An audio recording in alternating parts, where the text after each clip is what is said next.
Clasificación B, bajo supervisión de un adulto.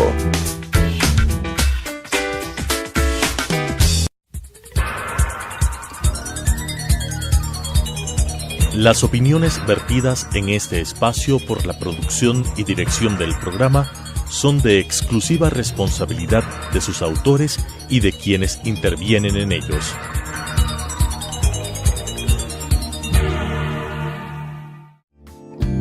La aceptación de nuestra realidad nos dará la oportunidad de saber que estamos dispuestos a seguir adelante con lo que nos toca. Te invito a acompañarnos. Hoy es un buen día para empezar de nuevo. Telesucesos Canal 29 presenta Frente a la Vida con Juan Diego Umpierres. Bienvenidas, bienvenidos, gracias por estar frente a la vida, este punto de encuentro donde siempre convocamos a la sonrisa, convocamos a la emoción, convocamos a la conciencia, al buen vivir y sobre todo a las ganas de mantenernos en esta disposición extraordinaria, que es la pulsión de la vida, que es el milagro de honrar cada día y establecer este pacto maravilloso con la conciencia, para a pesar de encontrar en cualquier circunstancia adversa una alternativa maravillosa que nos pueda llevar a eso que tanto anhelamos, que es la felicidad, que a veces se nos extravía del camino por la imprudencia de la velocidad, por ese continuo estrés que tenemos, pero aquí estamos en suspiro, en dinámica, para decirte que vale la pena y que vamos a poner lo mejor de nosotros para ponernos en acción clara de la conciencia de la vida. Redes sociales, Juan Diego Motiva, tanto en el Facebook como en el Twitter, ahí estamos para ubicarnos y sobre todo también para que sepas que no solamente nos escuchas como cada día a las 6:30 de la tarde, sino a las 21 horas por Telesucesos y ahí también en el mundo maravilloso internautico del YouTube vas a ver todos los programas, pones Frente a la Vida, Telesucesos en High Definition para que en cualquier parte del planeta nos puedas tener y nos puedas ubicar en cualquier momento. Ahí están todos los programas. Igual en la radio, un gusto que te pongas en el enlace con nuestro link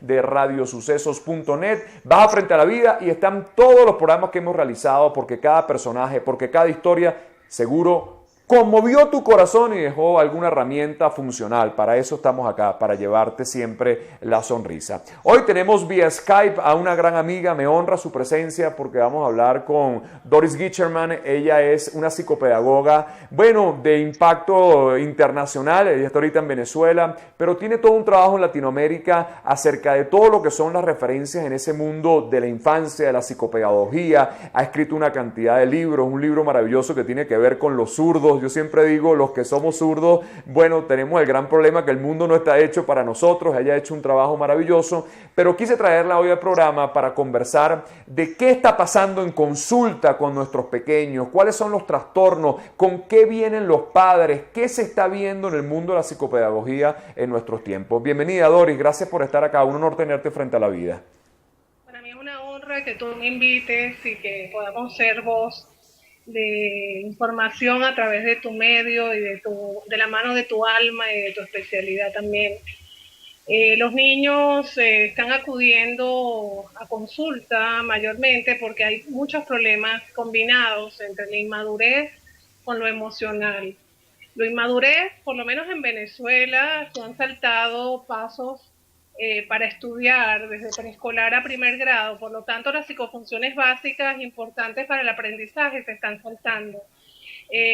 Las psicofunciones básicas, para quien nos escucha, es importante saber que son la atención en todas las categorías, la memoria, la conceptualización, la comprensión, los hábitos y todo el área emocional social. Entonces un niño que salta de una etapa a la otra, va a la larga a tener graves problemas en cuanto a lo que son las demandas y exigencias en el aula de clases. Digo en Venezuela, no sé cómo es en Quito, lo percibí un poquito también, por lo menos lo del tema de inmadurez en otros países a donde fui, y tiene que ver con eso, que no, cubren lo importante que tiene que ver con esa área. Es verdad que hay niños que se destacan porque los padres ya preventivamente desde el hogar hacen un trabajo hermoso, hay una relación familia estructurada, y si no es estructurada, amén a lo que mismo tú hablas, que hay que reconstruir familias, hay que reconstruir parejas, hay por lo menos sí la voluntad de atender a los niños en sus necesidades. Entonces ellos se destacan o por lo menos avanzan, pero una gran mayoría, un gran porcentaje está, digamos, limitado tanto en clases sociales altas, porque hay mucho relajo también para atender la parte educativa, a nivel de adolescentes y obviamente a los más desposeídos que carecen de las oportunidades como tal. Así es, Dori. Ahora, es un mundo donde yo he denominado lo que hemos dicho las neopatologías. Yo no sé si son nuevas, pero aparentemente pareciera que están de moda una cantidad de patologías que hablan del DDA, déficit de atención, niños hiperkinéticos.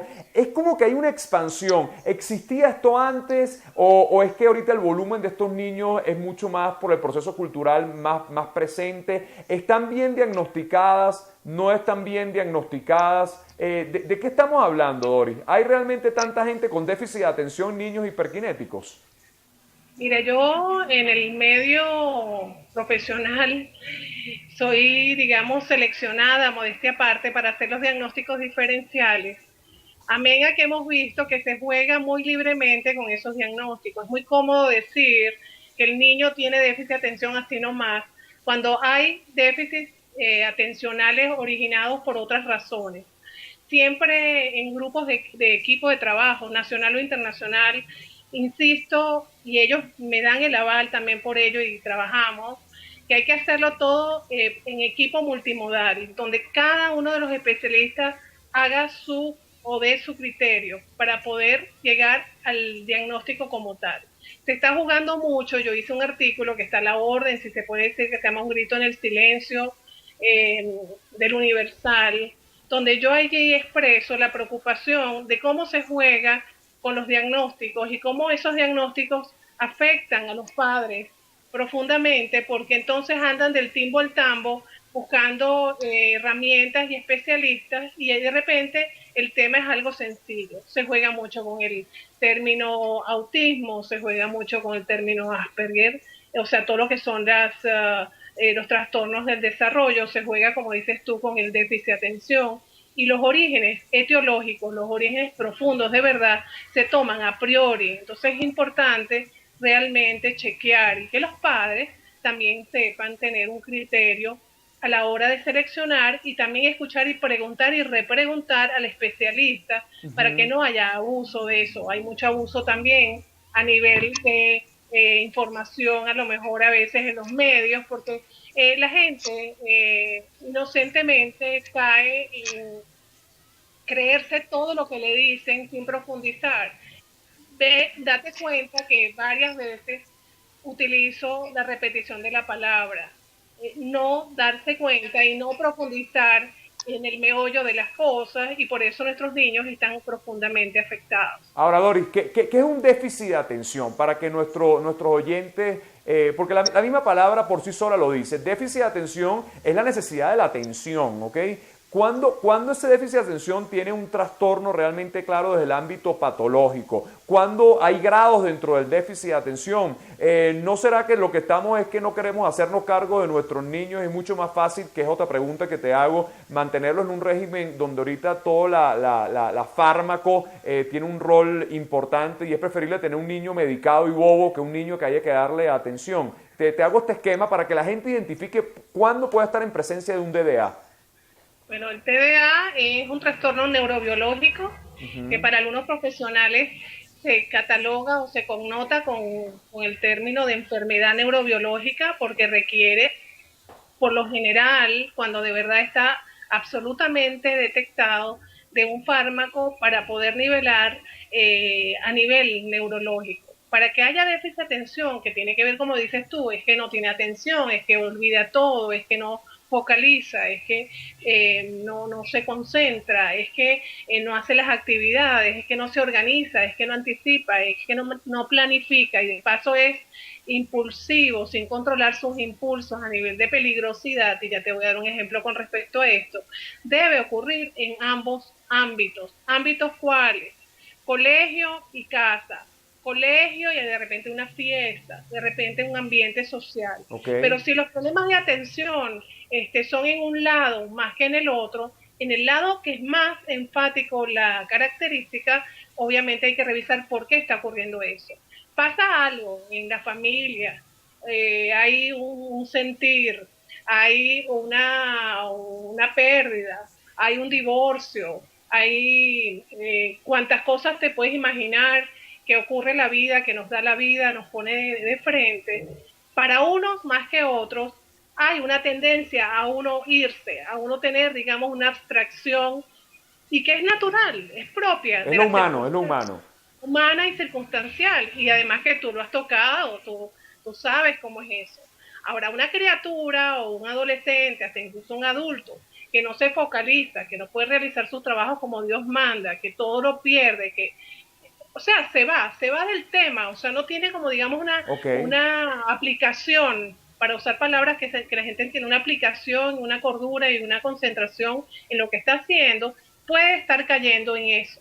¿Por qué es importante evaluarlo con gente capacitada para que de verdad darse uno cuenta dónde es el porcentaje de inatención? Voy a cerrar esta parte con eso, Doris, para irnos a la segunda parte, para ver quiénes son los especialistas que pueden diagnosticar un DDA con claridad, un niño hiperquinético, y te dejaría de una vez la reflexión. Todo DDA requiere en algún momento una medicación permanente, la psicoterapia, cómo influye dentro del DDA. Vamos a meternos un poquito en el trastorno de déficit de atención y después nos pasamos a otra cosa importante que son los niños hiperquinéticos. Hoy conversamos con la psicopedagoga, la doctora Doris Gicherman, toda una especialista en Latinoamérica, y la quise tener en el programa porque estos temas seguros son los que te colocan en ese ámbito de preocupación como padres. Hoy aquí, Frente a la Vida.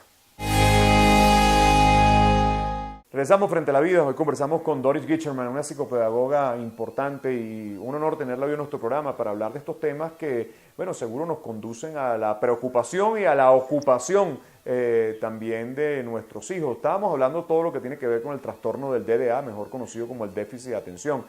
Doris, te había dejado una pregunta. Primero, ¿quiénes son los especialistas, valga la redundancia, especialistas claros y específicos para poder elaborar el diagnóstico del DDA?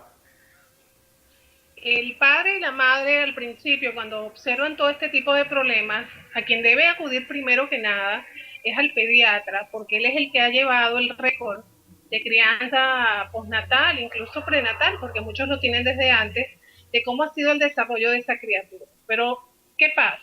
Normalmente son uno que otro papá que observa conductas extrañas, y entonces es el colegio el que está reportando, digamos, la no conclusión de las actividades, la hiperactividad dentro del salón, o sea, el moverse demasiado y no atender a las consignas del maestro, hacer cosas impulsivas, hasta incluso, no te creas, dentro de la cuestión del bullying, agresiones físicas pueden ser producto, y lo he dicho en programas también internacionales, tienen agentes etiológicos también en problemas neurobiológicos, y puede estar implícito el déficit de atención.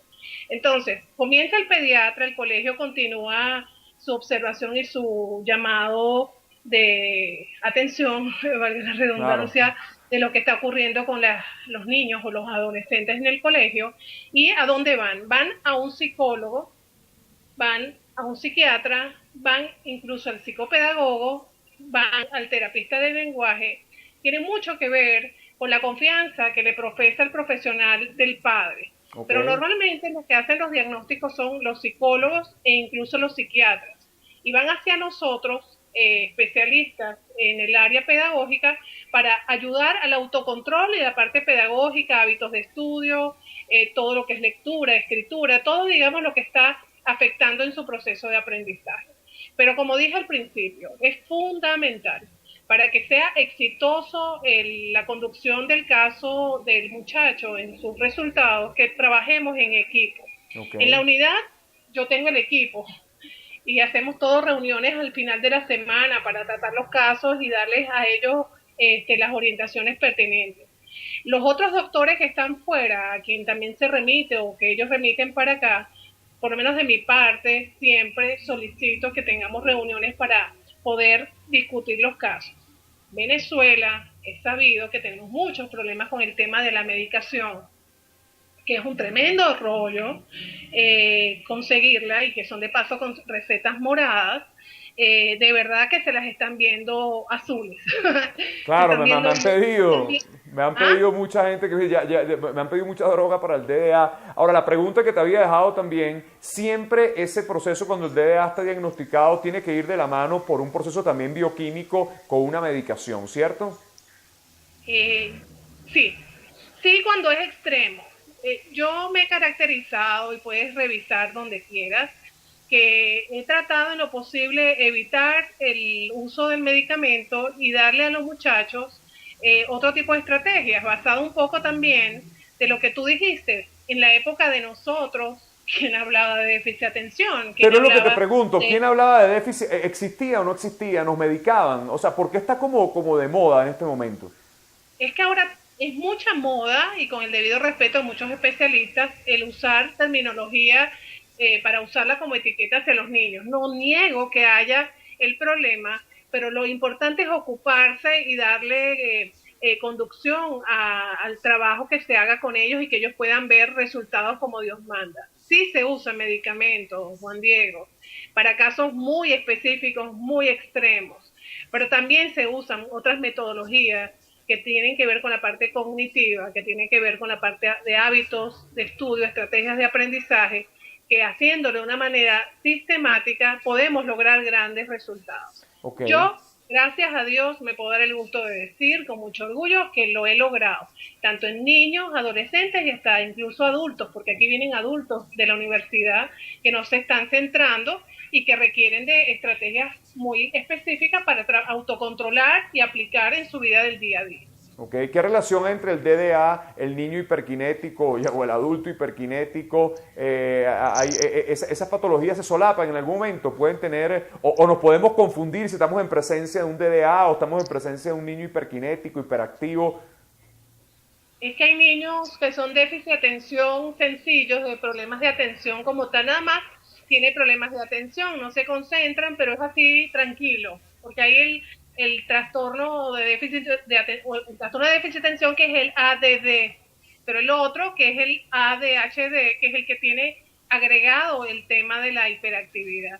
Hay que saber distinguir entre hiperactividad y actividad motora, porque es que hay niños que son hiperactivos, porque de repente están inquietos, emocionados con todo lo que le está aconteciendo, o sencillamente están tomando un exceso de azúcar, o su alimentación es inadecuada, o el medio donde están les emociona. Pero hay otros que son absolutamente hiperactivos, usando la misma palabra, bajo mi experiencia, que se llevan por delante todo, sin medir consecuencias, sin observar los obstáculos. Mira, me llevo todo por delante, y después encima le haces un clic para decirle, mira, fulanito, sutanito, hiciste tal cosa, y ni se inmutan, no se dan cuenta. Claro, claro. También hay otro fenómeno ahorita, bueno, que es el fenómeno de las aulas, Doris, ¿no? ¿Cómo ha cambiado la educación en nuestros tiempos? ¿Cómo esa autoridad del maestro, del docente, hoy parece vulnerada? Parece que el maestro es un tipo más bien temeroso, que además eso pareciera en algún momento tener un código de los padres de nuestros tiempos, que como dice la gran psicóloga Pilar Sordo, parece que una generación de nosotros ahora le tiene miedo a estos pequeños, le tiene terror, ¿no? ¿No siente que esa falta de estructura es lo que nos está llevando también a estos desequilibrios que vemos en las aulas y en el hogar, y quizás a estas patologías también? Juan Diego, a modo general de lo que estamos viendo en el mundo, hay mucho de eso, mucho de que los maestros sienten que no pueden dominar a sus chicuelos. Sus fieras, digo yo. Mucho tiene que ver con el temor que tienen ante demandas, cosa que aquí no pasa. Ojalá pasara cuando uno ve un maestro que se pasa y se propasa, es muy raro, ¿no? Pero le temen a las demandas de tenerle que apretar los tornillos de más en un salón, porque lo van a catalogar como agresor, como una persona que está haciendo, créeme o no, bullying en el aula con sus alumnos. Entonces, el maestro distinguido, el maestro identificado con el rol que está ejerciendo en el salón, es el que sabe de todo un poco, que sabe utilizar muy bien las inteligencias emocionales, para poder canalizar las cosas en el salón de clases, saber detectar qué pasa con un niño en un determinado momento, saberse acercar, ponerle la mano en el hombro, indagar por qué está en una determinada manera, hacer alguna técnica de esas conductuales que hay tiempo fuera, o aparte también hacer sesiones de, digamos, de ilustración tipo taller del grupo, de lo que está aconteciendo, que está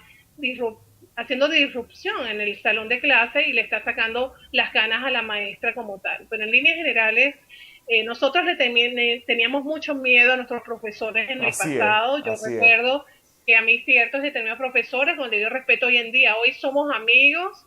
Aquella época era el profesor, la alumna, y estaba aterrada, pero cónchale, ellos imponían orden y educación y nos dejaba tremendas enseñanzas que uno bueno, ya por eso estamos acá. Por eso estamos acá, y eso hay que reconocerlo. Me doy un corte, Doris, para la última parte, elaborar un poco cómo ves los padres en nuestros tiempos y cómo eso puede también tener indudablemente influencia en la educación y en estos procesos que hablamos dentro del mundo de la infancia, la psicopedagogía. Vamos a hablar de familia ahorita, bullying y padres en la próxima parte. Hoy conversamos con Doris Kitcherman, para mí la mejor psicopedagoga de Latinoamérica, así que gracias por estar en Frente a la Vida. Regresamos Frente a la Vida. Hoy conversamos con Doris Kitcherman, psicopedagoga. Doris, te pregunto, los padres de nuestros tiempos, ¿cómo los ves? ¿Ves figuras, un poco con lo que me decías de estos docentes también con temor? ¿Ves padres que ahora le tienen pánico a estos hijos porque incluso tienen temor a que les diga que abusaron de ellos y en algún momento lo que estamos perdiendo la autoridad y estamos creando una juventud, una infancia sin límites? Mira, la vida es sabia, sabe lo que está haciendo, ¿verdad? Yo era una de las aterradas cuando mi mamá decía algo, comentaba algo. Hoy en día es la señora sabia, amorosa, alcahueta, demandando que se digan las cosas con cariño y sin agresividad. Pero la formación con lo que venía antes era así. La mayoría de los papás en aquella época eran realmente mano dura, súper estrictos, y hicieron de nosotros una década, un grupo de gente formada diferente, que bueno, que estamos también chequeando otras cosas para convertirlas en sabiduría de vida. Hoy en día los padres, yo lo siento por los que vienen por acá o por los que ve uno en los talleres, que están aterrados, se sienten que el niño es el comandante en jefe dentro de la casa, es el que da las normas, el que manipula, porque yo siento que es mucha manipulación y los padres no saben cómo funcionar al respecto. Aquí vienen muchas veces, no quieren ni siquiera trabajar y andan con sus aparatos en la mano y yo se los recluto en la recepción. Al principio seré odiosa, pero después cuando ellos prueban que la idea era que teníamos que vaciar unas pruebas para obtener unas estrategias, la gran mayoría acata y reacciona. Pero hay de todo en esta viña del Señor. Y lo que sí siento es que hay incluso una comodidad en las relaciones. Aquí la gente se relaciona unos cuantos meses, de repente les dura un año y ya después ya no lo quiero, chao, bye bye. Y con los hijos también veo muchas mamás que han tenido hijos para manipular maridos, para tener un hijo y después son un estorbo. O sea que si nos sentamos a hablar, vamos a hablar de tantos casos en donde varía las características de los padres. Veo que muchos padres están siendo sustituidos en la parte académica por las abuelas, o por las tías, o por la madrina, porque la situación económica está demandando que estén en la búsqueda de la plata o del sustento del hogar. O vienen también estas personas a atenderse aquí, bueno, en los centros, estoy diciendo aquí, perdón, a los centros donde trabajan los especialistas, porque tampoco quieren hacerse cargo de los muchachos, reniegan de estar con ellos. Hay casos también que aparecen y aunque no lo creas, dicen, bueno, yo voy porque el colegio me puso un ultimátum, o va al especialista o el niño va a repetir o es botado del colegio. Así es, pero ahora tenemos un staff de profesionales para que nuestro hijo pase de grado. Nos quedan un par de minutos. Quiero solamente una reflexión tuya que le hable directo al corazón de los padres, de cómo ser buenos padres, que pongamos a los hijos más en el camino forjadores y no de vengadores, hijos más humanos. Quisiera esa palabra antes de cerrar el Frente a la Vida de hoy, Doris. De verdad que siento que es importante que el que ha traído un hijo al mundo sepa el tesoro que ha traído al mundo y que no por los problemas que tienen o no han resuelto se le apliquen. Ellos merecen seguir transitando y volando con unas raíces de valores importantes y poderse relacionar, sea cual fuera la circunstancia, con sus progenitores y su familia.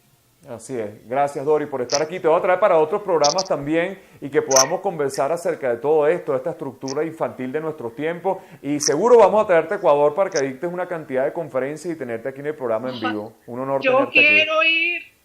Aquí vendrás, te lo prometo. Hoy conversamos con Doris Gicherman, es un honor haberla tenido en el programa, ella es una psicopedagoga, los invito que la busquen por internet también, tiene una cantidad de libros importantes, pero sobre todo una psicopedagoga con ese rol y ese carácter humano. Siempre le digo, dejemos a nuestros hijos ser niños nuevamente, que la sonrisa, que sueñen, porque un niño que sueña será un adulto que haga ese sueño y después un hermoso abuelito que nos lo pueda contar. Digamos sí a la infancia. Hasta un próximo Frente a la Vida. Las opiniones vertidas en este espacio por la producción y dirección del programa son de exclusiva responsabilidad de sus autores y de quienes intervienen en ellos.